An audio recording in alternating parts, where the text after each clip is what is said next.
Today I want to talk to you about bacterial vaginosis. Let's begin with the definition.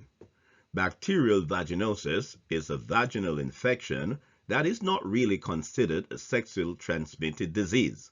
However, it appears that bacterial vaginosis does not occur in women who have never had vaginal intercourse. Bacterial vaginosis occurs when there is the decrease or absence of lactobacilli. Lactobacilli helps to maintain the vagina's acidic pH. When lactobacilli is decreased, it leads to overgrowth of anaerobic bacteria, including Gardnerella vaginalis, bacteroides species, ureaplasma, and Mycoplasma hominis. Let's take the history. In taking the history, you must ask about the 5 P's. Number 1, how many sex partners do you have?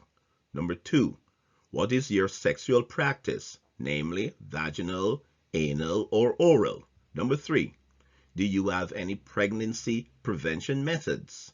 Number 4, do you use any protection from STDs? And number 5, have you ever had an STD? Following the 5 P's questions, all patients should be asked, is there anything else about your sexual practices that I need to know about? Let's move to the physical examination. In both men and women, the history and physical examination should be conducted in private with a chaperone.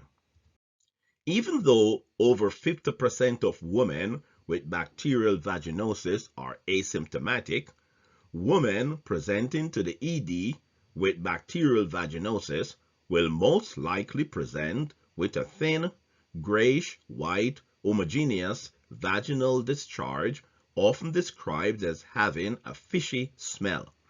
Vaginal pain, dysuria, and dyspareunia are uncommon in patients with isolated bacterial vaginosis, but patients may complain of pruritus. Diagnostic testing. The diagnosis of bacterial vaginosis is based upon the physical examination, including a pelvic examination and laboratory testing, with most EDs using a combination of laboratory-based and clinical bedside testing.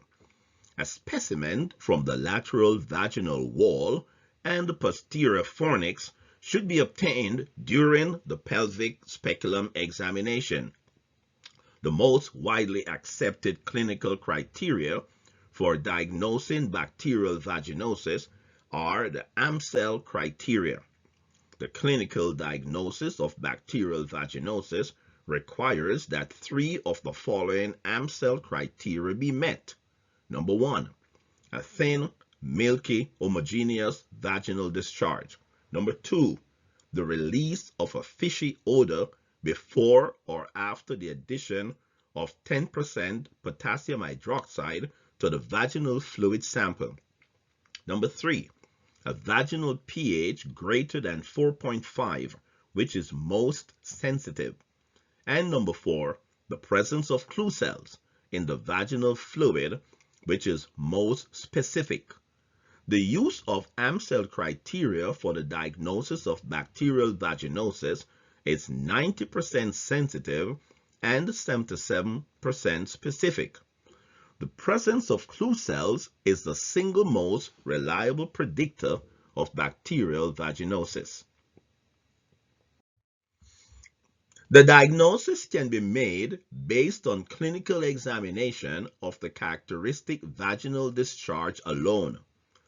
Gram stain of an unfixed vaginal smear remains the gold standard for the diagnosis of bacterial vaginosis, but this is primarily utilized in research studies and not in clinical practice. The treatment. The first-line treatment is metronidazole, 500 milligrams by mouth twice daily for 7 days. As an alternative, metronidazole gel 0.75% may be used. One applicator, which is 5 grams intravaginally daily for 5 days. The second line treatment is clindamycin, 300 milligrams by mouth twice daily for 7 days. If PO is not acceptable, clindamycin cream 2% may be used. One applicator, which is 5 grams intravaginally at bedtime for 7 days. What about pregnant women? Despite the fact that metronidazole crosses the placenta, there does not appear to be any relation between the use of the medication and birth defects in humans. Currently, pregnant patients with bacterial vaginosis can be treated with the recommended treatment.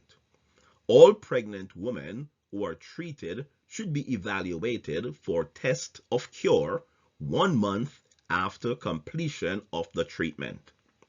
Well, thanks for watching. Please don't forget to like, share, and subscribe. Also, I would like to invite you to subscribe to emergencymedicinepractice.net, whose information I have shared with you today. Good night, and I wish you well.